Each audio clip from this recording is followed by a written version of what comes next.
Depuis la nuit des temps, des femmes tracent des voies. Des voies inspirantes, surprenantes, que nous pourrions emprunter même juste le temps d'un pas de côté. Depuis la nuit des temps, des femmes pensent, créent, brisent les entraves, défient l'impossible et s'inventent une destinée. Elles sont notre précieux héritage, mais nous les connaissons si peu. Dans ce podcast, nous vous proposons de marcher dans leurs pas. Ensemble, on va conjuguer l'histoire au féminin pour s'enrichir et pour déployer nos ailes. Dans chaque épisode, notre invitée nous parle de 2 femmes qui ont transformé sa vie. Nous sommes Alexandra et Caroline. Bienvenue dans Donne-moi des ailes. Aujourd'hui, nous recevons Thierry Janssen. Donne-moi des ailes. E-2-L-E-S. Bienvenue dans le podcast de Donne-moi des ailes. Nous sommes ravis de vous entendre aujourd'hui. Alors, vous êtes née à Bruxelles, ici même, en 1962. Vous êtes médecin spécialisé en chirurgie générale, urologique et gynécologique. En plus de votre activité, vous avez mené des recherches sur l'influence des hormones et des facteurs de croissance dans le cancer de la prostate. En 1998, vous quittez l'hôpital pour approfondir vos connaissances des liens corps-esprit, ce qui donne un nouveau tournant à votre vie. Fervent pratiquant de la méditation et du Qigong, vous vous engagez dans l'apprentissage de nombreuses approches thérapeutiques, dont la médecine traditionnelle chinoise. Vous êtes d'ailleurs diplômé en thérapie énergétique et approche psychocorporelle de la Brennan School of Healing de Miami. Oui, c'est assez émouvant d'entendre que j'ai effectivement quitté ce métier de chirurgien parce que c'était exactement il y a 25 ans aujourd'hui. Oh, Oui, c'était donc ça, voilà. quelle chance. C'est un anniversaire important. Oui, c'est important. C'est Oui. comme pour moi, c'est une seconde naissance. C'est une naissance consciente. Bien sûr. Oui. Et c'était il y a 25 ans, donc c'est déjà une vie, 25 ans. Oui, c'est dingue. Oui. Et justement, il y a 25 ans, à votre retour en Belgique, vous ouvrez une consultation en psychothérapie et accompagnez de manière intégrative les patientes et les patients souffrant de cancer et de maladies chroniques. Mhm. Vous vous définissez aujourd'hui comme un accompagnant psychospirituel. Oui. Le travail d'une vie, votre premier livre, publié en 2001, rencontre un succès immédiat. Vous en avez écrit 8 autres, tous consacrés à une approche globale de l'être humain et à une vision plus spirituelle de la société. En 2015, vous fondez l'école de la présence thérapeutique, qui devient en 2021 l'école de la posture juste. Vous souhaitez qu'elle soit un lieu de paix, d'amour et de guérison face aux crises individuelles et collectives, et c'est votre contribution à un monde plus conscient et donc plus juste. Est-ce que Thierry Janssen, vous avez des choses à ajouter à cette bio ? Je me rappelle un jour, on prenait la parole dans une réunion organisée par Patrice Van Hersel. Mhm. Et la seule chose que j'ai dit, je suis un homme en quête de cohérence. C'est-à-dire, je pense certaines choses, je ressens certaines choses, et j'essaye quand même de dire ce que je ressens, et surtout d'agir en fonction de ce que j'ai ressenti. Mais c'est pas toujours simple. Hein ? Ma meilleure définition, c'est ça. C'est le résumé de tout ça. Et c'est intéressant parce que les femmes que vous avez choisies sont des femmes très cohérentes Oui, dans ce qu'elles sont et leur façon d'agir. c'est ce qui me touche chez elle. Oui. Vandana Shiva est une autrice, conférencière et militante écoféministe indienne. Elle naît en 1952 dans une famille aisée du nord de l'Inde. Le militantisme, elle l'apprend dès 4 ans auprès de son grand-père qui réussit, au prix d'une grève de la faim qui lui coûtera la vie, à obtenir que les filles de son village soient scolarisées. Elle étudie la physique et la philosophie en Inde, obtient un doctorat en philosophie des sciences au Canada, puis enseigne dans son pays. Révoltée par l'impact des activités minières sur les écosystèmes de son pays, elle milite avec les communautés locales et engage des recherches sur les politiques environnementales. Elle devient une figure de proue mondiale des écologistes de terrain et des altermondialistes, notamment pour ses actions de promotion de l'agriculture paysanne traditionnelle et biologique. Sa lutte contre l'expansion des multinationales agroalimentaires permettra la préservation de cultures millénaires en Inde, comme le riz basmati, le blé ou l'argousier. Sa puissance de mobilisation est impressionnante. En 2004, par exemple, elle contribue à faire fermer une usine Coca-Cola qui épuisait dangereusement les nappes phréatiques de la région. Et elle fait ainsi aboutir le combat de toute une population qui avait commencé par un sit-in de paysannes pendant 2 ans devant l'usine.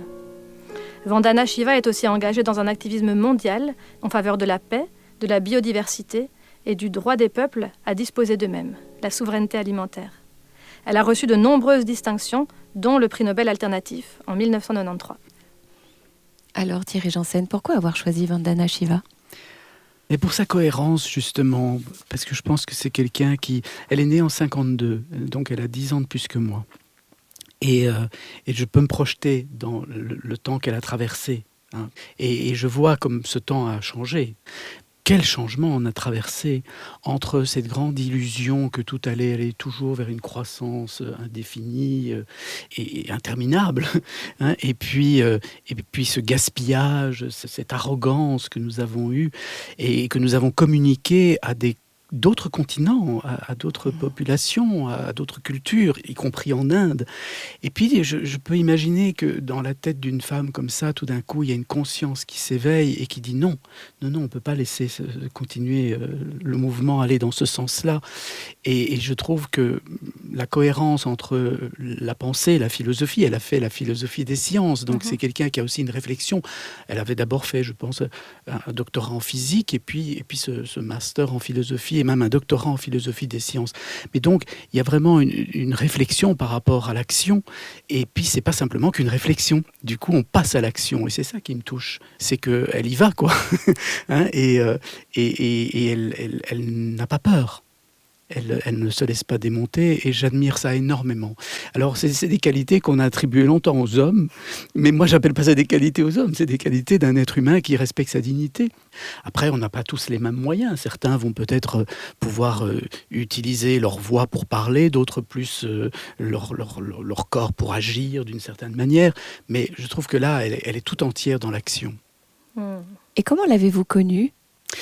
Tout simplement parce qu'il y a de quinzaine d'années, Cyril Dion et Lionel Astruc, ils m'avaient demandé de participer à plusieurs ouvrages. Il y en avait un qui s'appelait Révolution. Et puis Lionel Astruc avait commis un livre d'entretien avec Vandana Shiva et il me l'avait offert. Et donc voilà, c'est comme ça que ça s'est ouvert. Et alors justement, à propos de ce livre, est-ce que vous voudriez nous lire un petit extrait ? Oui, en fait, je trouve que d'abord ça cadre bien avec ce travail, Donne-moi des ailes. Mais c'est intéressant la manière humble qu'elle a d'en parler, parce qu'on lui a attribué ce concept. Elle ne se l'attribue pas, même si je pense qu'elle l'a très tôt incarné. Son action venant d'une femme autour de sujets qui touchaient à l'écologie, évidemment, c'était quelque chose de reconnaissable. Alors, dans l'extrait que je vais lire, c'est Lionel Astruc qui interroge Vandana Shiva et qui lui demande « Avez-vous créé le mot écoféminisme ?» Elle répond « Je ne veux pas breveter ce terme, ce serait inutile, je suis bien placée pour le savoir. » Parce qu'effectivement, une femme qui lutte contre les brevets, je pense que c'est assez cocasse qu'on lui demande si elle veut breveter un mot. D'ailleurs, nous ne créons rien. Nous ne pouvons que régénérer, rajeunir. La preuve, le mot écoféminisme est apparu en 1974. Sous la plume d'une femme française, elle s'appelait Françoise d'Aubonne. Mais j'ai rencontré cette femme que 20 ans après avoir écrit Staying Alive et avant de sortir mon livre Écoféminisme avec Maria Mies. Cet ouvrage est le résultat des regards croisés de deux femmes à la fois écologistes et féministes. L'une venue du Nord, Maria Mies, professeur émérite de sociologie à l'École supérieure de Cologne, et l'autre du Sud, moi-même en l'occurrence. En effet, la notion d'écoféminisme ne découle pas seulement du lien avec la terre que vivent les femmes dans les pays pauvres, elle concerne pleinement les femmes européennes ou américaines. Merci beaucoup pour cet extrait qui est très nourrissant et puis qui nous relie à toutes ces femmes qui ont planté des graines justement dans le féminisme et dans l'écoféminisme. Oui, et ce qui est beau quand on lit comme ça l'historique des choses, c'est voir que finalement il ne faut jamais se taire, parce que quand un parle, il finit par donner l'autorisation à d'autres de penser de la même façon ou de parler, de s'exprimer. Et donc, c'est une chaîne sans fin, et rien ne vient de rien. Et puis, je trouve que dans le ton d'ailleurs de tout l'entretien de ce livre-là, il y a beaucoup d'humilité, mais aussi beaucoup de hauteur. Elle prend une forme de hauteur, elle voit les choses d'une façon large. Et ça, c'est un signe d'intelligence.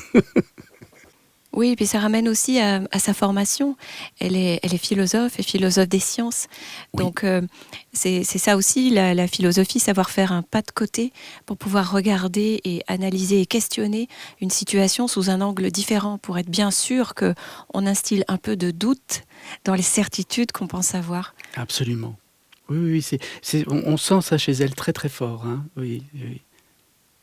Et à la lecture de sa biographie, je me suis dit que c'est pas anodin en fait de faire de la philosophie des sciences, parce que ça vient questionner, surtout sur les sujets sur lesquels elle s'engage, ça vient questionner la question du progrès et de la sagesse. Et est-ce que les deux sont compatibles ?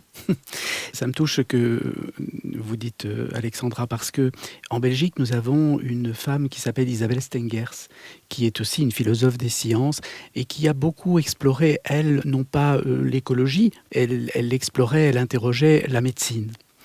Et ça lui permettait d'avoir un vrai recul et répondre à cette question, ou en tout cas tenter de répondre à la question du progrès, de l'innovation. C'est pas parce qu'on innove qu'on progresse. Or, nous sommes dans une culture de l'innovation.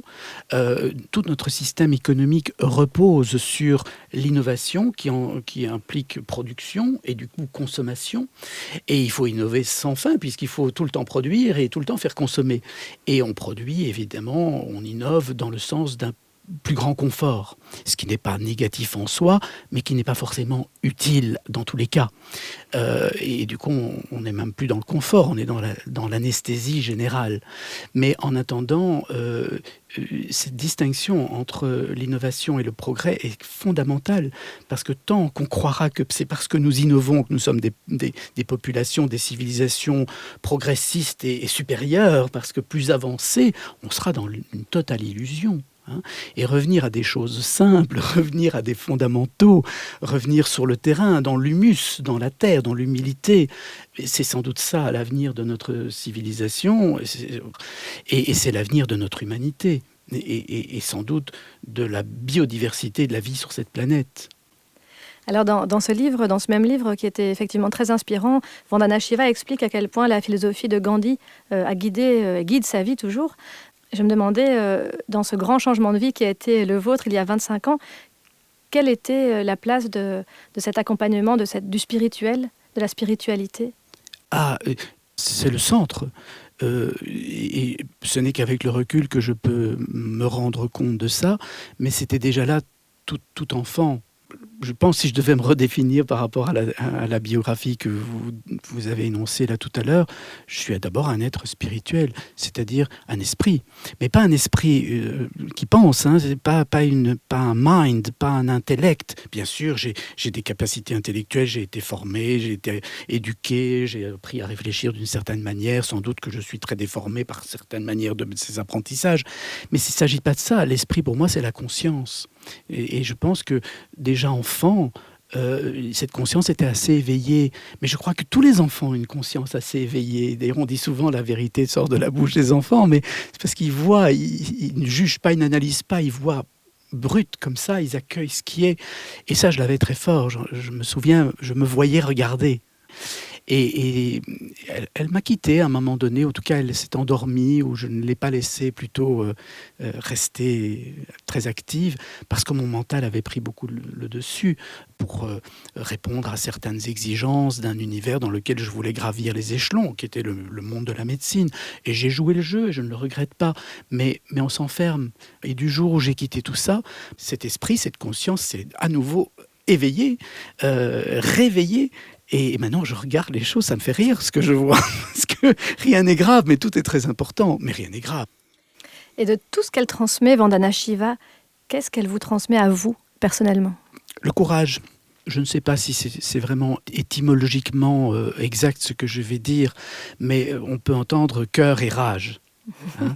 Alors, je ne sais pas hein, si c'est vraiment l'étymologie, je devrais une fois aller vérifier ça, notamment dans le petit Robert d'étymologie qui est remarquable. Mais peu importe, moi j'entends cœur et rage, et c'est cette rage du cœur. C'est cette rage d'une conscience éveillée, parce que quand le cœur est ouvert, la conscience voit. C'est inspirant, ça me parle, et ça me soutient aussi, parce que parfois je peux reconnaître que moi aussi j'ai du courage. Il en a fallu récemment, à travers tout ce qu'on a traversé, de ces crises sanitaires et autres, où il a fallu de temps en temps continuer à poser des questions, de temps en temps remettre en question certains dogmes ou certaines affirmations. Mais c'était pas si évident, hein. Bien sûr. Elle est à la fois sur des enjeux mondiaux extrêmement politiques et en même temps sur des luttes et des combats de terrain. Oui. Et selon vous, pourquoi est-ce important de toujours concilier les deux ? C'est quoi le risque, en fait, de décorréler le... Alors, je ne sais pas si c'est important de concilier les deux, parce que peut-être chacun doit pouvoir faire là où il est, avec ce qu'il est.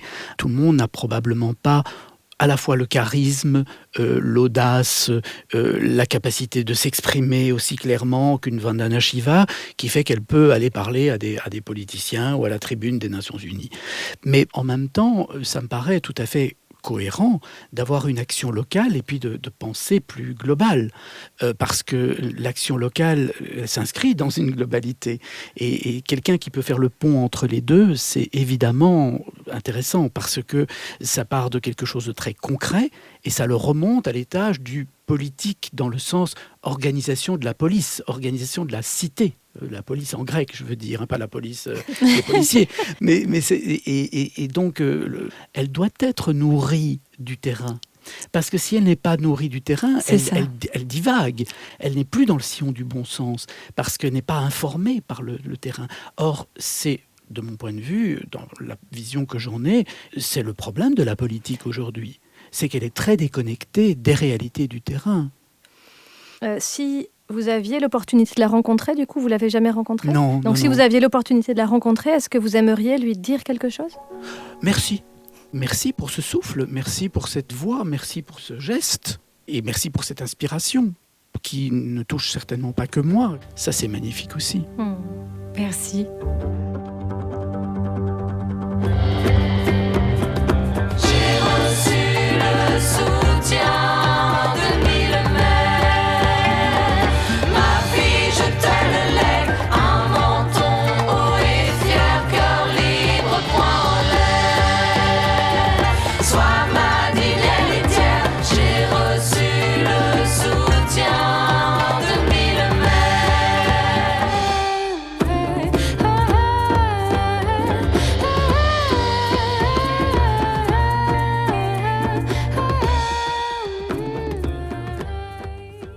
Dis-moi, Caroline, tu pourrais nous préciser ce que c'est que l'écoféminisme ? Oui, avec plaisir. C'est vraiment un sujet qui me passionne et dans lequel j'essaie d'être active. Ah, génial, on va apprendre des choses. Alors dis-nous. Alors déjà, en fait, si on veut être précise, on devrait plutôt parler, comme pour le féminisme d'ailleurs, d'écoféminisme au pluriel, parce qu'on a plein de représentantes à travers le monde, et puis surtout, les manières de promouvoir l'écoféminisme, elles sont variées. Ben oui, parce que j'imagine que ce mouvement est très riche parce qu'il s'empare de sujets qui sont hyper différents. On généralise beaucoup quand on dit que c'est le réchauffement climatique qui menace notre existence sur Terre, mais en fait, il s'agit plutôt de crises interreliées entre elles. Mais qu'est-ce que ça a à voir avec le féminisme, tout ça ? Ce que ça a notamment à voir, c'est que malheureusement, les femmes sont en première ligne par rapport notamment à cette crise climatique. Selon le Women's Forum for Economy and Society, elles représentent 80% des réfugiés climatiques et elles sont malheureusement, elles risquent plus de mourir que les hommes pendant les catastrophes. J'imagine aussi que c'est lié au fait qu'elles ne possèdent que 10% des terres, qu'elles sont moins riches que les hommes et qu'elles ont en moyenne un accès qui est réduit à l'eau. C'est pas moi qui le dis d'ailleurs, hein, c'est à nouveau le Women's Forum for Economy and Society qui dit ça. Oui, tout à fait. Et puis, il y a plein d'autres critères, il y a plein d'autres données. On va pas toutes les lister, ce serait un peu déprimant et c'est pas notre but avec Donne-moi des ailes. On va se concentrer sur les solutions, mais peut-être encore une statistique parce qu'elle concerne aussi ce qu'on vit en Occident. L'écoféminisme, ça concerne tout le monde. Tu te rappelles, pendant le confinement, les statistiques de violence physiques et sexuelles sur les femmes, elles ont terriblement augmenté. Et l'ONG Plan International, elle le documente et elle montre que ça augmente partout. Quand il y a des crises. Du coup, on comprend mieux pourquoi se créent des mouvements écologistes et féministes en même temps. Et ils proposent quoi ? Alors, pour les penseuses écoféministes, en gros, l'idée, c'est que c'est le patriarcat qui, en mettant au centre et en concentrant le pouvoir et les ressources, crée un monde dont on veut pas et qui fait du mal à tout le monde. Alors l'idée des penseuses écoféministes qui travaillent vraiment en partant de ce qu'elles vivent, ça c'est vraiment quelque chose de très spécifique aux penseuses écoféministes, c'est de finalement construire un autre monde qui va... alors ça va partir dans plein de directions, mais par exemple substituer au modèle patriarcal un modèle qui est plus coopératif, qui est plus durable évidemment, et qui va remettre au centre le vivant dans son ensemble, et pour tout le vivant, pas que pour les humains. Alors c'est sûr que la route elle est longue, mais ce qui donne beaucoup d'espoir, c'est qu'il y a des courants écoféministes partout dans le monde, et ça c'est vraiment très inspirant. Ah là là, moi je rêve carrément d'un monde qui accepte enfin de puiser dans les savoirs d'hier pour trouver des solutions pour aujourd'hui, et qui ose aussi conjuguer la science et les connaissances ancestrales. Oui, et puis il y a plein d'autres manières d'imaginer ce monde. C'est aussi un monde qui honore les cycles du vivant et puis qui met le care, le soin de soi, le soin des autres, vraiment au centre et en priorité. Ça fait rêver, hein. Ah ouais, ça fait rêver. C'est très beau, les écoféminismes. C'était super chouette d'en parler. Merci. Merci. Donne-moi Des ailes. E-2-L-E-S. Thierry Janssen, la deuxième femme dont vous avez souhaité nous parler aujourd'hui est Véronique Jeannot. Cette actrice et chanteuse française, beaucoup d'entre nous la connaissent pour son rôle très touchant dans la série télévisée Pause Café. Née à Annecy en 1957, elle est repérée à 15 ans par une réalisatrice et fait ses premiers pas devant la caméra. Elle enchaîne les tournages et connaît un grand succès à la télévision comme au cinéma. Dès 1982, elle rencontre aussi le succès en tant que chanteuse, avec le titre Désir, Désir, chanté en duo avec Laurent Voulzy, puis avec la chanson Aviateur. Mais ça, c'est la success story. Ce qu'on connaît moins d'elle, en revanche, c'est son combat contre un cancer de l'utérus à l'âge de 22 ans. Elle est sauvée, mais le traitement la rend stérile. Cette expérience de résilience lui ouvre le chemin de la réflexion spirituelle et sera notamment à l'origine de sa conversion au bouddhisme d'abord, puis d'un fort engagement associatif. Bouleversée en effet par la condition du peuple tibétain forcé à l'exil, elle met sa célébrité à son service en créant en 2005 Graines d'avenir, une association qui permet aux enfants d'être éduqués dans leur culture. Plus largement, cette association fournit une aide humanitaire, éducative, médicale et logistique aux communautés tibétaines ainsi qu'à d'autres populations de culture bouddhiste. En 2014, elle adopte elle-même une jeune fille tibétaine. Véronique Jeannot est une femme engagée et impliquée dans de nombreuses causes philanthropiques. Elle est notamment ambassadrice de l'UNICEF et elle soutient activement plusieurs associations de lutte contre le cancer. Oui. Alors pourquoi avoir choisi Véronique Jeannot ? Ah, c'est une longue histoire, hein. Vous avez dit, Alexandra, qu'elle avait été repérée à l'âge de 15 ans par une réalisatrice. La réalisatrice était Cécile Aubry. Et Cécile Aubry était la maman de Mehdi. Mehdi avait joué le rôle de Sébastien. Et avec son Belle et Sébastien, bon. Et moi, dans les années 60, début 70, j'étais un petit garçon qui regardait Belle et Sébastien à la télévision, etc. Et quand Cécile Aubry a repéré Véronique Jeannot, c'était pour la faire jouer dans un film, dans un téléfilm, ou plutôt un feuilleton, une série, comme on dit aujourd'hui, qui s'appelait Le Jeune Fabre. Et dans Le Jeune Fabre, il y avait son fils, Mehdi, qui avait grandi, qui avait 15 ans, 15-16 ans, qui était un adolescent. Et c'était l'histoire d'un adolescent dans son pensionnat qui était un peu en rébellion et qui tombait amoureux d'une jeune fille qui était Véronique Jeannot. Et moi, j'étais amoureux de Véronique Jeannot. Et j'avais 4 ans de moins, parce que nous avons 4 ans d'écart, elle et moi. Et en fait, je peux dire que j'étais amoureux de Véronique Jeannot, mais aussi de Mehdi. Et tout ça pour dire que dans cette histoire, moi, Pause Café, ça ne me parle pas. Parce que après Le Jeune Fabre, Véronique Jeannot, elle avait disparu de ma vie. Et puis je l'ai vue réapparaître dans le Toubib avec Alain Delon, et je ne connaissais pas son histoire parce que elle me l'a raconté beaucoup plus tard. Elle avait déjà ce cancer de l'utérus et Alain Delon l'a sortie de son lit d'hôpital pour la faire rejouer au cinéma. Et puis moi, j'entends plus parler de Véronique Jeannot. Désir avec Laurent Voulzy, ça berce un de mes étés de jeune étudiant en médecine. Et puis ça disparaît. Et il y a quelques années, enfin il y a quinzaine d'années, je suis devenu parrain d'une association pour les orphelins, les réfugiés tibétains, les enfants réfugiés tibétains. Et à un moment donné, cette association a eu le projet de fusionner avec une association française qui avait été créée par Véronique Jeannot, Graines d'avenir. Et voilà qu'on décide d'un déjeuner pour se rencontrer. Et au moment où je suis arrivé sur les lieux du déjeuner, Véronique s'est levée pour m'accueillir. Et en fait, j'ai rarement eu ça dans ma vie. J'ai eu l'impression qu'on s'était vu la veille. Je retrouvais ma sœur. C'était impressionnant, mais elle a eu la même impression. Et donc, on a eu une amitié qui était d'une évidence, qui s'est mise en place. Et elle m'annonce pendant ce déjeuner qu'elle va partir à Dharamsala pour aller un peu superviser tous les projets que Graines d'avenir, fusionné maintenant avec Nyingé Compassion, soutenait. C'était d'envergure, plus de 2000 personnes aidées, essentiellement des enfants, notamment dans les Tibetan Children Village, la TCV, une action sur le terrain qui semblait très consistante, et je n'avais jamais vu sur le terrain. Et je lui ai dit, je t'accompagne. Et donc 15 jours plus tard, on était dans l'avion et on partait pour Dharamsala, où on a vécu 15 jours tous les deux, de projet en projet, aller voir tous ces gens. C'était très fort, c'était très beau. Ça a créé évidemment des liens encore plus profonds et évidents. Et puis j'ai découvert effectivement toute l'ampleur de cette femme, que je trouve très inspirante parce que, à nouveau, très cohérente.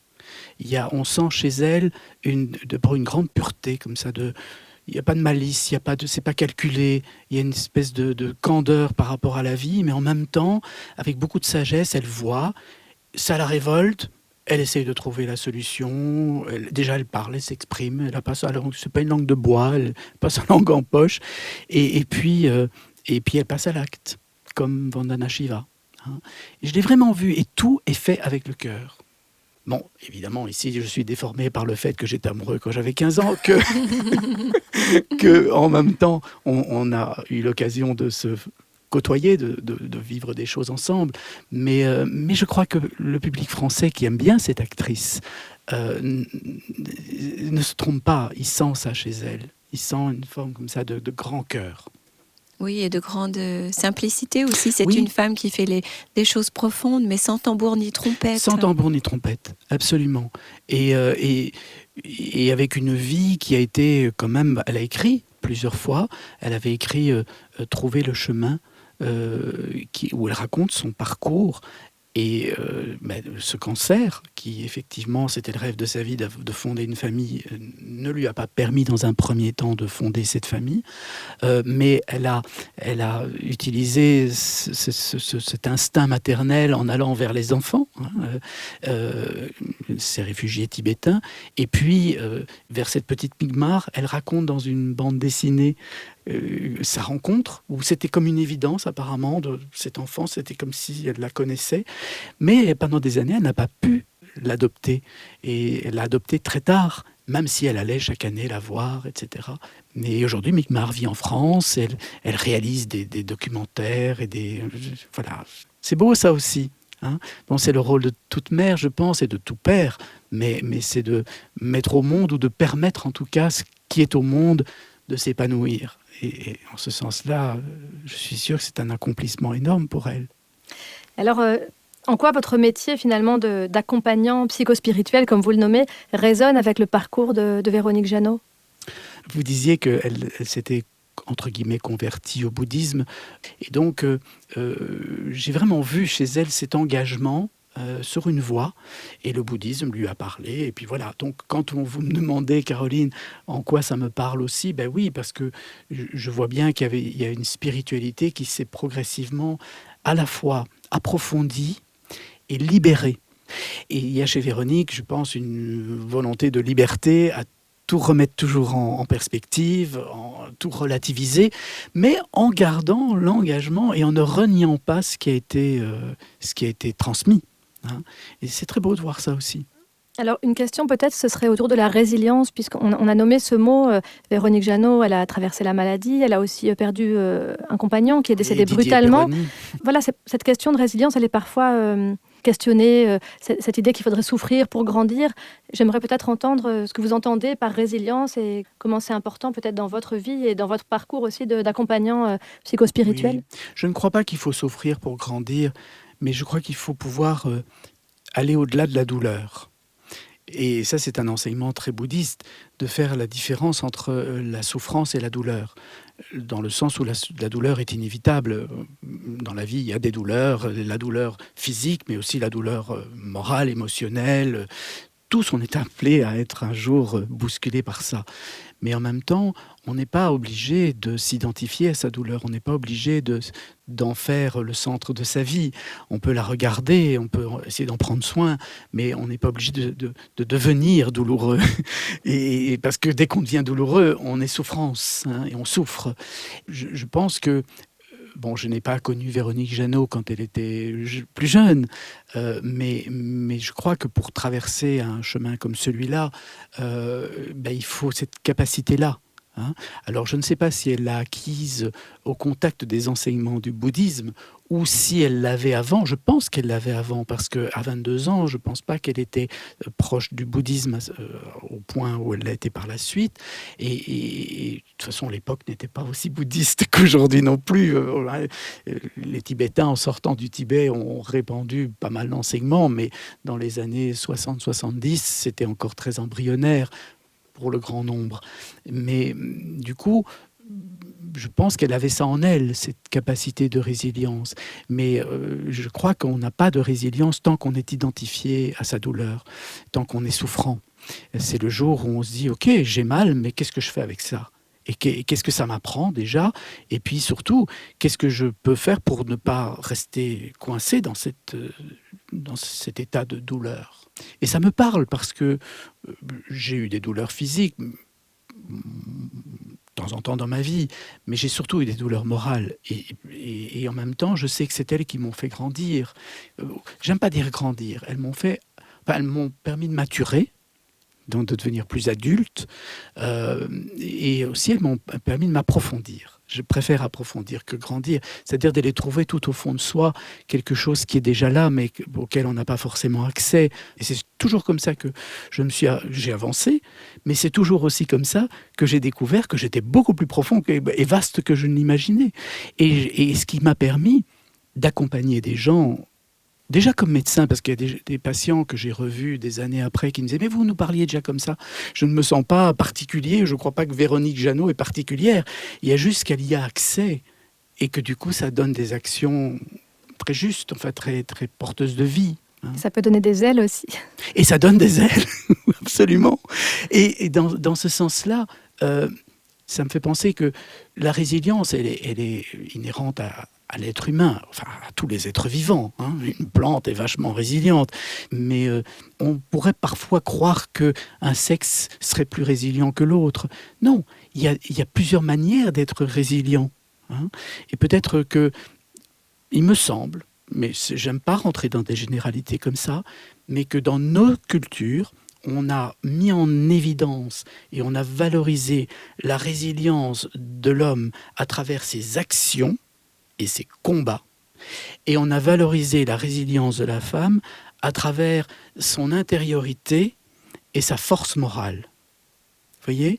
Mais il faut faire sauter ces façons de voir, parce que les hommes peuvent développer cette force intérieure, cette force morale, et les femmes peuvent aller au combat. Il n'y a aucune raison. Hein, mais on a valorisé ça. Et oui, je vois ça vraiment. Oui. Et si vous n'aviez à retenir qu'une chose de ce que vous a apporté Véronique Jeannot, ça serait quoi ? Ah, le sourire. Véronique Jeannot, là, ce sourire d'évidence, c'est pas du tout quelque chose de construit, c'est pas quelque chose de pas. Il faut sourire parce que je suis gentil, parce que je suis spirituel ou parce que je suis évolué psychologiquement. Non, je souris parce que je suis content d'être là et que j'ai décidé que quoi qu'il arrive, je serai content d'être là. Et elle a ça. C'est impressionnant. c'était très inspirant parce que moi, j'ai grandi dans une famille où le sourire a été très difficile à libérer. Mon père était quelqu'un de très sombre. Et moi, je sais que j'ai lutté contre ça, mais j'ai lutté d'une façon un peu forcée. Et en voyant quelqu'un qui peut être là, je suis content, mais cette joie qui vient comme ça du fond de l'être, c'est une grâce. Et quand ça arrive dans la vie n'est plus la même. Je sais que je n'ai plus la même vie depuis 15 ans qu'au moins une quinzaine d'années maintenant. C'est très beau ça. Oui, merci beaucoup Thierry Janssen pour cet entretien passionnant. Merci à vous. C'est très touchant, merci beaucoup. Thierry Janssen, merci beaucoup de nous avoir donné des ailes. Les biographies détaillées de Vandana Shiva et de Véronique Jeannot sont à découvrir sans attendre sur notre site internet. Si vous voulez en savoir plus sur le matrimoine, Donne-moi des ailes, c'est aussi un livre documenté avec soin qui est publié depuis novembre 2022 aux éditions Jouvence, et des conférences. Cet épisode a été conçu avec beaucoup d'amour par Caroline Le Cire et Alexandra Huguetto. Pour le son et la réalisation, c'est Charlie Azinco qui a fait des merveilles.